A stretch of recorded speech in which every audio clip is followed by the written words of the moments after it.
Seperti mana yang saya sebutkan dalam parlimen, harus dipertimbangkan peruntukan untuk Mahkamah Anak Negeri, kerana ini adalah satu-satu institusi yang telah diwujudkan untuk melindungi budaya, adat dan tradisi orang-orang asal di Sabah. Jadi ini termaktub di dalam perlembagaan, termaktub di dalam undang-undang dan juga di batu sumpah. Maka itu haruslah dihormati dan diberikan peruntukan tahunan untuk bukan saja untuk pengurusan, tetapi untuk pengujudan sekolah-sekolah adat. Sekolah adat ini adalah nadi kepada pengurusan ataupun pengamalan adat istiadat orang asal.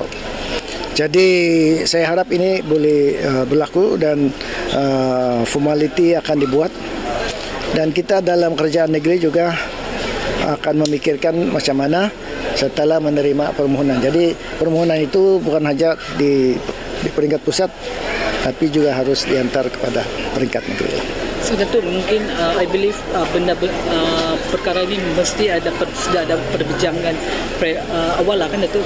So have you macam discuss with the federal punya side, and mungkin ada respon awal? Sebenarnya saya tanya secara live di parlimen, dan dalam penggulungan mungkin pada waktu penggulungan saya tiada. Jadi saya akan minta jawapan secara bertulis lah. So further action akan diambil akan Datuk after the penggulungan. We should follow. Tapi sekarang ni Datuk, what is your hope lah Datuk kepada federal and? My hope is that they will listen to kita punya cadangan, kerana ini satu keperluan, ini satu persetujuan di dalam perjanjian Malaysia. Jadi saya harap dan saya akan buat susulan sendirilah. 50 million tu kan di parlimen tu. Jadi berapa 50 million tu apa akan very ideal allocation given to the school? Itu saya tidak tahu sebab belum ada yang dihantar kepada ya. Saya hanya sedangkan itu kerana yang dibagi kepada Mahkamah Syariah ada 100 juta. Jadi 100 juta ini untuk syariah memanglah dia untuk seluruh negara kan. Jadi itu sebab saya hanya mencadangkan 50 juta. Ya, jadi kalau ini menjadi kenyataan bagus juga, tetapi sebelum itu mereka juga akan berfikir berapa yang sepatutnya. Sebab itu hanya cadangan.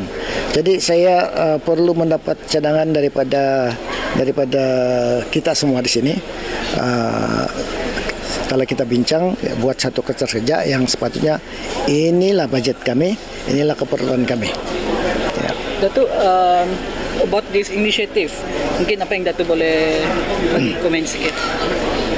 I think this initiative is something that should have been done long time ago.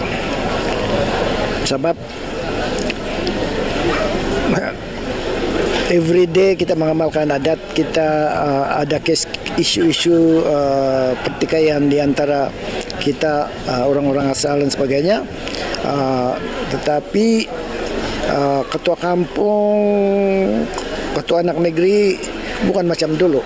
Ketua kampung dulu dipanggil orang tua sebab dia ada pengetahuan. Ya, sekarang dipanggil ketua kampung. Ketua anak negeri dan sebagainya adalah lantikan, tapi haruslah kita lantik kalau boleh mereka yang berpengetahuan. Dan macam mana dia orang akan ada pengetahuan ini kalau kita tiada sekolah adat. Jadi itulah sebab ini satu keperluan. Dan so inisiatif ini sebenarnya adalah something that we should have done a long time ago. Tapi better late than never.